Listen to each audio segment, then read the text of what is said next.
Magandang araw po mga ka-recap at maligayang pagbabalik muli sa ating channel. Ngayon po ay atin ulit ipagpatuloy ang kwento ni Disciple Pedro at ang kanyang kalaban na si Matthias. Bago pa mangyari ang kaguluhan sa paaralan ay nagpanggap na si Matthias bilang isang guro sa loob ng Honor High School at tinakpan ng make-up ang kanyang tattoo sa mukha.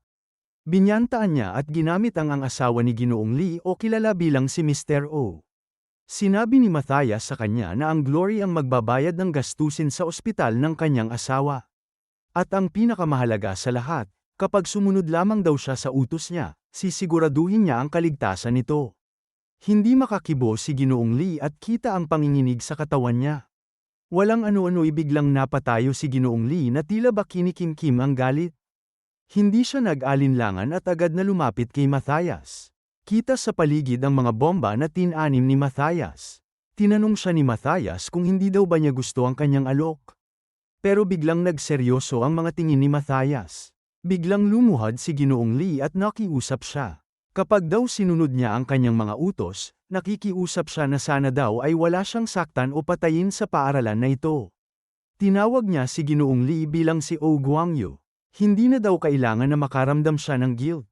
Wala ni isa na bumati daw sa kanya ng maligayang paaralan. Kaya ang dapat niyang gawin ay kalimutan na ang paaralan na ito. At isa pa, isipin daw nito ang kanyang asawa. Walang magawa si Ginoong Lee kung hindi ang mapaiyak. Hindi na niya alam ang gagawin. At ganoon na nga ang nangyari. Biglang sumabog ang mukha ng isang guro nang walang nakakaalam kung paano at kailan nilagay ni Matthias ang bomba sa kanya. At ito ay ang dulot ng matinding kaguluhan at panak sa mga estudyante at staff na nakakita nito. Kita din sa monitor na naka-broadcast ang nangyari. Ito daw ang mangyayari sa kanila kapag hindi sila sumunod. Kapag sinubukan daw nila na lumabas sa paaralan, o kahit pa tumawag sa labas, sila daw ay masasaktan. Nang marinig ito ng mga estudyante at mga staff ay mas tumindi ang takot nila at lumala ang gulo. Hindi nila mabuksan ang pinto sa harapang entrance. Wala din signal ang kanilang mga telepono. Subukan daw nila ang pinto sa likod. Nagsitakbohan ang mga tao at nagtutulakan na. Sumisigaw din sila ng tulong sa kung sino man ang nakakarinig. Sa kasamaang palad ay sarado din ang pinto sa likod na parte ng paaralan. At ito ay dahil si Ginoong Lee mismo ang nagkandado nito. Kahit labag man sa kalooban niya ay ginawa pa rin niya ito.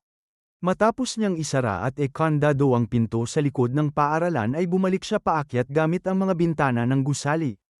Tuliro at namumutla pa rin si Ginoong Lee na lumalakad pabalik sa kanyang opisina. Habang pabalik ay naaalala pa rin niya ang mga sinabi ni Matthias sa kanya. Wala man lang nagbibigay ng halaga sa kanya sa paaralan na ito. Wala na isa na bumati ng maligayang kaarawan sa kanya. Kaya tama lang nakalimutan na niya ang paaralan na ito at isipin ang kanyang asawa. Sa isip ni Ginoong Lee, wala siyang nagawa sa sitwasyon ni Professor Go Sung-jin nang pasabugin siya ni Matthias. Pero ngayon, wala nang mabibiktima dahil sinunod niya ang utos ni Matthias. At alam din niya na walang gustong may mamatay kaya susundin nila ang kanyang pinag-uutos. Biglang may nakakuha ng atensyon niya habang hinuhubad ang kanyang coat. Isang necktie. Nakapatong ito sa kanyang mesa. Sa ilalim nito ay may liham. Hindi niya maintindihan at di niya alam kung kanino ito galing. Kinuha niya ang liham, isang nakalagay sa sobre at isang papel na pinunit sa kwaderno. Binuksan niya ito at binasa. Nakasulat sa liham na humihingi sila ng paumanhin dahil huli na pero maligayang kaarawan daw sa kanya at sana nagustuhan niya ang regalo. Galing ito kay Yuna. Sa isang papel naman ay nakasulat din na humihingi ng patawad. Galing ito sa magkapatid na Doko. Biniro daw kasi nila si Ginoong Lee dahil sa wig na suot nito. Akala nila ay nagalit si Ginoong Lee sa kanila dahil di ito natawa sa kanilang biro. Napansin din nila na hindi maganda ang mood ni Ginoong Lee. Pinagalitan sila ni Yuna at huwag daw magsuot ng wig. Akala daw kasi nila ay eksperto si Ginoong Lee sa mga wig. Pinagsabihan sila ni Yuna. Dapat daw ay hindi nila ginalit si Ginoong Lee. Nakasulat sa liham na humihingi sila ng patawad dahil sa kanilang ginawa. Hindi rin daw sila sanay kaya nahihiya sila pero maligayang kaarawan daw sa kanya. May isang papel pa at ito ay galing kay Kim Sun-go. Nakasulat dito na ginagamit daw ni Pedro ang kanyang kaarawan para sumulat ng liham sa kanya. Nakatadhana daw yata para sa kanila na tumanda ng magkasama. Kahit daw huli na, binabati pa rin daw niya ito ng maligayang kaarawan. Nanginginig si Ginoong Lee nang mabasa ang mga ito. Tiningnan niya ang necktie na regalo ng mga estudyante sa kanya. Nakatayo lamang siya sa loob ng opisini at hindi kumibo. Nanahimik at nag-isip-isip. Sa kabilang banda naman ay patuloy ang pagpanik ng mga estudyante. Nilapitan ni Pedro ang katawan ng unang biktima na guro. Wala siyang makitang bakas ng bomba o anuman sa katawan ng guro. Paano daw kaya ginawa ito ni Matthias? Kailan niya nalagay ang mga bomba at paano niya nadedetonyate ito? Ibig sabihin daw ba nito ay nalagyan na niya ng bomba ang lahat ng mga estudyante? Hindi maisip ni Pedro kung paano nilalagay ni Matthias ang bomba sa katawan ng kanyang biktima. Bigla siyang may narinig, isang guro na nag-aalalay sa mga estudyante. Nilapitan niya rin si Pedro at tinanong kung ayos lang daw ba siya. Kailangan daw nilang pumasok sa classroom. Hindi siya pinansin ni Pedro at patuloy lang siya sa pag-obserba sa paligid. Bigla niyang sinabi sa guro na sandali lang daw at may kailangan siyang gawin. Biglang hinubad ni Pedro ang kanyang coat. Lumapit siya sa katawan ng guro at ginamit na pantakip ito. Nagbigay ng panandaliang katahimikan si Pedro para sa pumanaw na guro. Patuloy naman si Matthias sa pag-alalay sa mga estudyanteng takot na takot. Lumingon siya na may mga ngiti sa kanyang mukha. Mabilis naman na tumakbo si Pedro papunta sa ligtas na lugar at nadadaanan niya ang mga gamit na naiwan ng mga nagpanik na estudyante.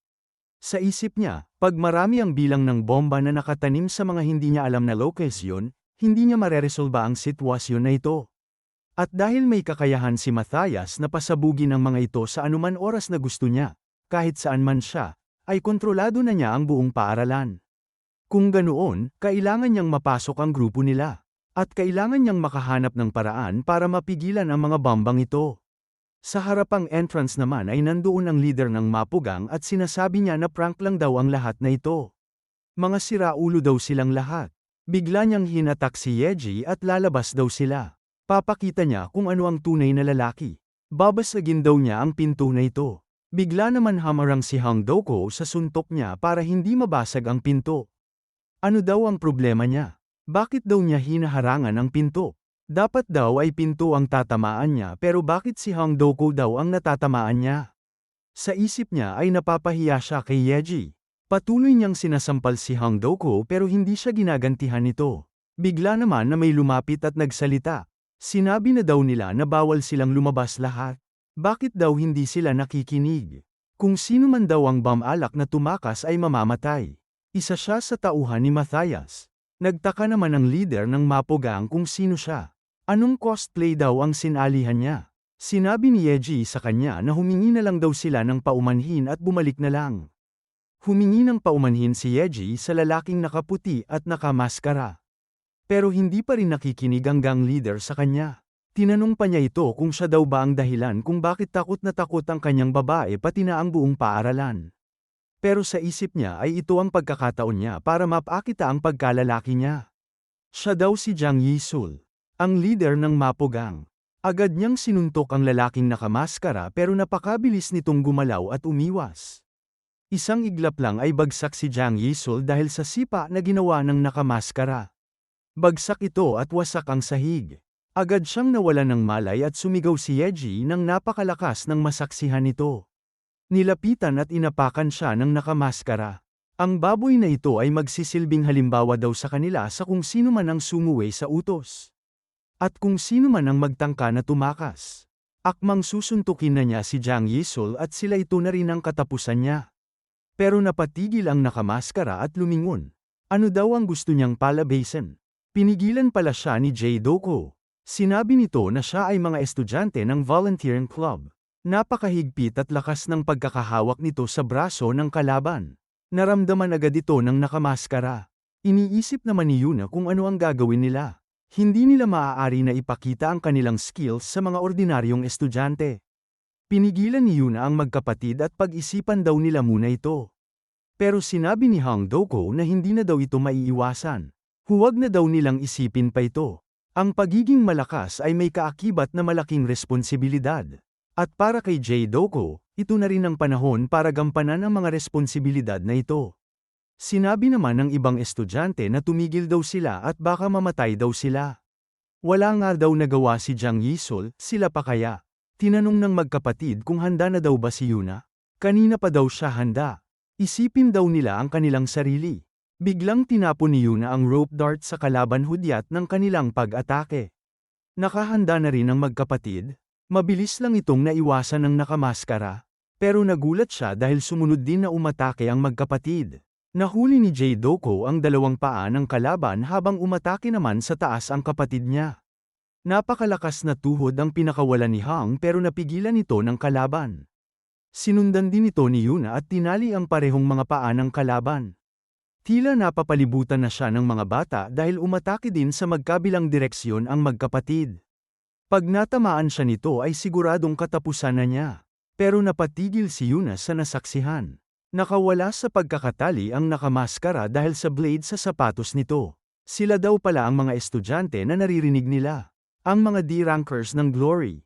Bagsak si Hang Doko at buhat-buhat niya si Jay na parang wala lang. Pinakita daw nila ang kanilang mga pangil na hindi kinikilala kung sino ang kanilang kalaban. Ito ang dahilan kung bakit sila ay mga D-rank lamang. Agad na binitawan niya si Jay at napakabilis na sinugod ng nakamaskara si Yuna. Hindi maaari, hindi makagalaw si Yuna. Ito na ba ang katapusan niya? Walang ano-ano'y biglang may umatake sa nakamaskara at tinamaan ito sa mukha. Tumilapon ito ng napakalayo. Nagsalita ang misteryosong lalaking ito.